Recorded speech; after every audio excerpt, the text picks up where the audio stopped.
Engels. Maar hierdie storie is 'n ware storie, en dit is wat my pa vir my vertel het, en hy was ongeveer 10 jaar oud toe die storie plaasgevind het, en hy het groot geword daar, naby Vredendal is so 'n plaasgemeenskap met naam Spreidrift. Hulle het daar, my oupa daar plaas gehad, en hy as 'n kind het nie toen op die plaas groot geword, en daar het hy ook op die plaasskooltjie skool gegaan, Spreidriftse plaasskooltjie. Ek onthou dat toe ek nog 'n kind was daai skooltjie nog in volle span, maar ek het verneem hy is nog steeds aan die gang. So ek onthou presies hoe die skooltjie nog gelyk en al sulke goed. Nou my pa vertel vir my, ek meen dit moet nou wees hierso 1950. Kyk, hy is 1938 gebore, so dit moet maar die einde van die 40e jare. So 1948 daar rond het hierdie storie werklik plaasgevind. En ek wil nou vir julle sê, ek het hierdie storie al op 'n ander platform gehoor, en ek het hy storie so geluid, sê ek, wat, jy het daai storie gehoor. Ek het nou nie die ou geken nie, en geweet wie dit is, en ek was nou nie in dieselfde vertrek as hy nie, maar anders sou ek vir hom gevra het. Maar toe sê ek vir myself en vir die mense wat daar is, daai storie was my pa se storie van toe hy 10 jaar oud was. En nou ja, uit die aard van die saak het die storie versprei, want ek het 'n bode wat sit vir boodskappertjie en allerlei tipe begin, hy was nou al daai tyd baie oulik met dit gewees, en dit is toe, dat hy toe eendag, sê juffrou nou vir hom, luister Gert, jy moet nou gou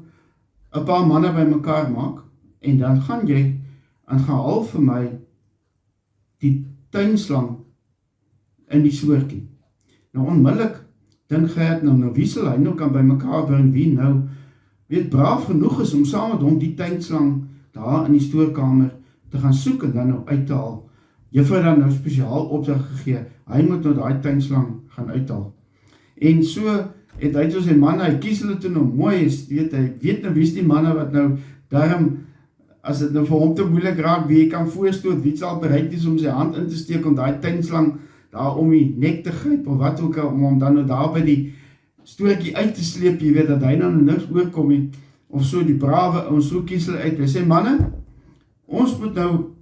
daai tuinslang in die stoortjie gaan uithaal. Juffrou het nou gevra, en ek het nou vir julle gekies om my te kom help, want dis die enige ou, vir wie ons hierdie taak kan gee nie, want 'n tuinslang kan 'n ou pik. Nou, 'n tuinslang was nou, daai tyd nie 'n gevaarlike slang gewees nie, maar dit was nietemin 'n slang gewees. Kyk, vir my kan jy net 'n slang op my, kan 'n rubberslang hier voor my in die pad met 'n tou trek, en dan sal ek sal hoog spring, soos 'n kat ook moes maak. En, nou ja, so het die manne nou by mekaar gemaak, soos hulle uiteindelik daar by die stoortjie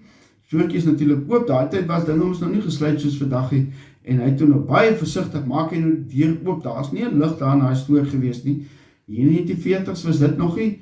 dinge wat plaasgevind het of ingestalleer is, en hy maak toe nou baie lekker oop, en nou kyk hy, sê man, ons moet nou kyk waar die tuinslang is, en nou kyk hulle, maar gids, hulle so vinnig kyk, sê maar hier, hulle sien nie 'n tuinslang nie, maar hulle besef hulle gaan ons 'n bietjie dieper moet gaan soek, en so het hulle nou bietjie daar agter die deur in, en hulle lig daar so 'n bietjie van 'n doek op, 'n kombers wat daar gelê het, maar baie versigtig, maar daai tyd weet mens hoe werk 'n slang, as hy mos daar uitspring, dan pik hy vir jou, en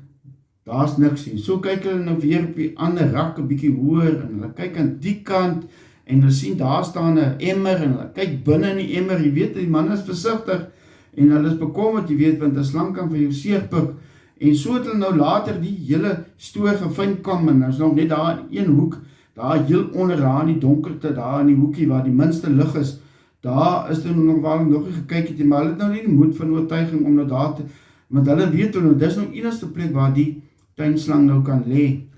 nog kan weet, want hulle het nou oral gesoek, en so, wil nie een van sy maats wil toe nou, sien nou kans vir die hoekie, want hulle weet nou die tuinslang moet daar lê,